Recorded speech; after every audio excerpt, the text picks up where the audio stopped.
বৈষম্যবিরোধী ছাত্র আন্দোলনে হত্যা মামলায় সাবেক সংসদ সদস্য মমতাজ বেগমের 4 দিনের রিমান্ড মঞ্জুর করেছে আদালত। মঙ্গলবার 13 মে মামলার তদন্তকারী কর্মকর্তা মিরপুর মডেল থানার উপপরিদর্শক এসআই মনিরুল ইসলাম আসামির 7 দিনের রিমান্ড চেয়ে আদালতে আবেদন করেন। অন্যদিকে আসামির রিমান্ড বাতিল ও জামিন চেয়ে আবেদন করেন তার আইনজীবীরাও। মামলার সূত্রে জানা গেছে, গত বছরের 19 জুলাই মিরপুর 10 নম্বর গোলচত্বর এলাকায় বৈষম্যবিরোধী ছাত্র আন্দোলনে অংশ নেন ভুক্তভোগী মোহাম্মদ সাগর। ওই দিন বিকেল 4:30টার দিকে আসামিরা আন্দোলনকারীদের ওপর হামলা ও গুলিবর্ষণ করেন। এই সময় ভুক্তভোগী সাগরের বুকে গুলি লেগে তার শরীরের পেছন দিক দিয়ে বের হয়ে যায়। পরে মিরপুরের একটি বেসরকারি হাসপাতালে চিকিৎসাধীন অবস্থায় মারা যান তিনি।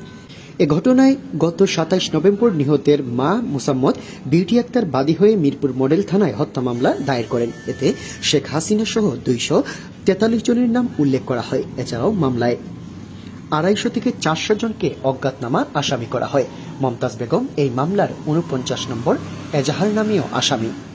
শিল্পী মমতাজ আওয়ামী লীগের মনোনয়নে 2008 সালে সংরক্ষিত নারী আসনে সংসদ সদস্য নির্বাচিত হন। পরবর্তীতে 2014 ও 18 সালের বিতর্কিত নির্বাচনে নৌকা প্রতীকে নির্বাচিত করে মানিকগঞ্জ 2 আসন থেকে পুনরায় সংসদ সদস্য নির্বাচিত হন তিনি।